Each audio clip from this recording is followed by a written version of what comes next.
Hey ciao, this is your friend Enemy once again with the Loopstation tutorial. Today we're talking about melodies. So the last tutorial was about harmony, and if harmony is basically chord progressions, melody is just note progression. Maybe that's not the exact definition of it.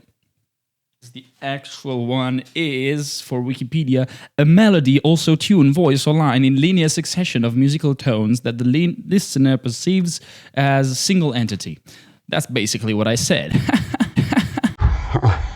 Anyway, what I'm sharing with you guys today is not exactly how to come up with new melodies. If you want to develop your melody skills, I suggest you to practice scales and intervals. But I'm actually here to explain you a couple of tricks and techniques in order to be precise when you record a melody on the Loopstation. So now I'll let my friend Enemy explain this to you.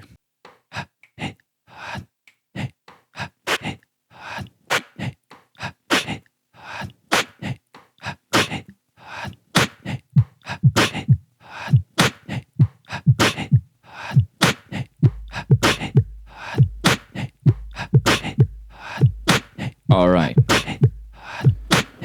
Okay, so for our melodies, we will just use some reverb, maybe not that much, and dynamics, vocal compression.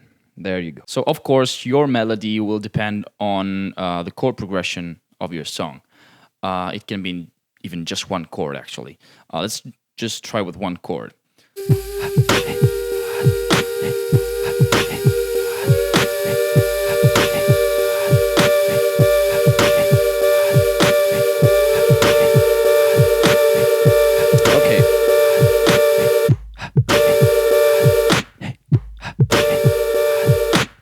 Okay, we have our chord here, so it's a minor chord. I don't know which key is it. Maybe let's add some bass line. So I will use a lip roll with a filter, or even just a and a filter.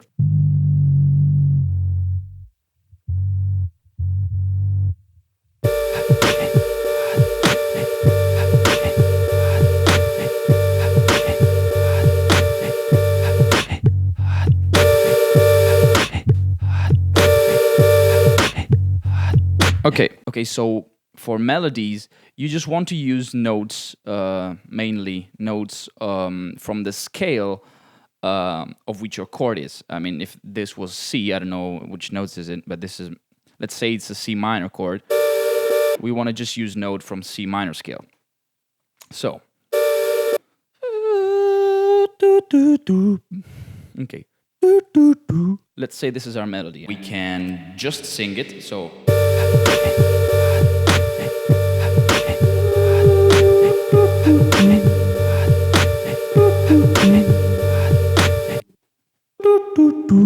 So not that precise, right? Plus this is one shot, I don't understand why. Anyway, it's pretty not accurate, but still you can do simple melodies, especially if, like me, now your voice is not warmed up. It's going to be much more difficult to do precise melodies. That's why I prefer to use different techniques to go with melodies, all right? MB14 was the first one I saw using this technique, and it's really, really smart. So I'm going to show you and then break it down for you.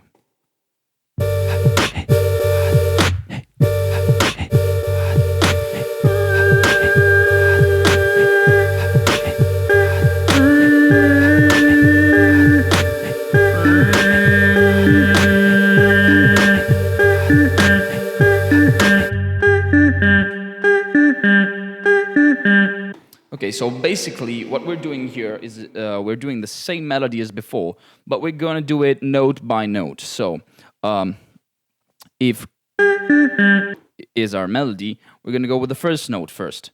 An exercise that is useful to get this right is to work with the subdivisions. So here the subdivisions is 4, right? So it's like 1, 2, 3, 4, 1, 2, 3, 4, 1.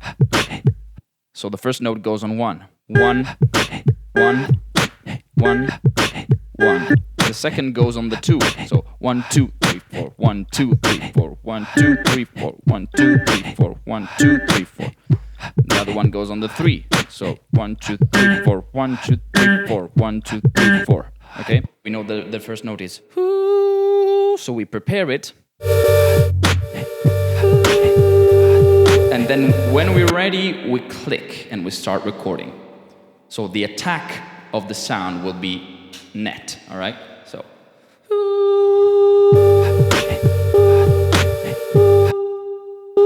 We have our beautiful note. It sounds like a key of a keyboard. It's pretty much, right? The attack of the sound, the beginning of the sound is really bam, it's really net. Then we're gonna go with the second note. So, do, do, do, do. This is our second note, and we wanna do it just after. So it's gonna be, this is on the 1, so 1, 2, 3, 4. 1, 2, 3, 4. We want the note to be on 2. So it's gonna be 1, 2, 3, 4. 1, 2, 3, 4. 1, 2, 3, 4. 1, 2, 3, 4. Maybe with some reverb.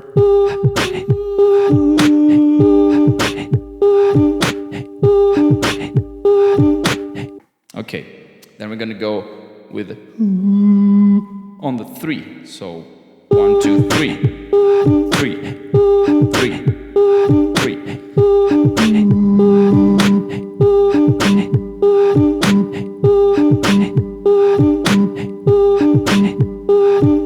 There you go. Okay, so this is the basic technique. Strongly suggest you practice this and practice until it comes fast and it comes natural to do. Another example, but with a different kind of sound, is this.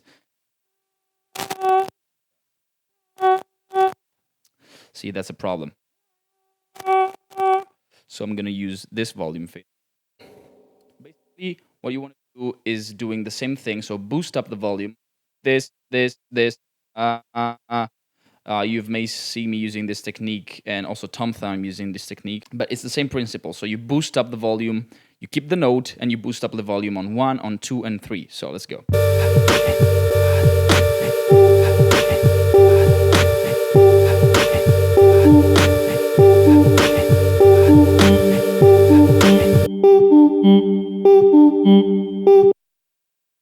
And the attack of the sound will be a little different because it's a fade in, it's a slow fade in.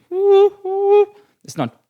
So I strongly suggest you practice these Loopstation tricks a lot in order to master them and become confident with this kind of techniques and be quick at doing them, especially if you want to do Loopstation battles. But always try to find your own original way of using these tools to create your songs with the Loopstation. If you enjoyed this video, please click the like button, subscribe to this channel. To this channel. And if you want to see your name at the end of my video, like all the people here, want to have exclusive backstage video, if you want to have lessons with me, or if you want to be part of the family of the Patreons, go on patreon.com/enemy_beatbox. I'll leave the link in the description and support me as a Patreon. I will be happy to share with you all the advantages that you get by being my Patreon. See you in the next video.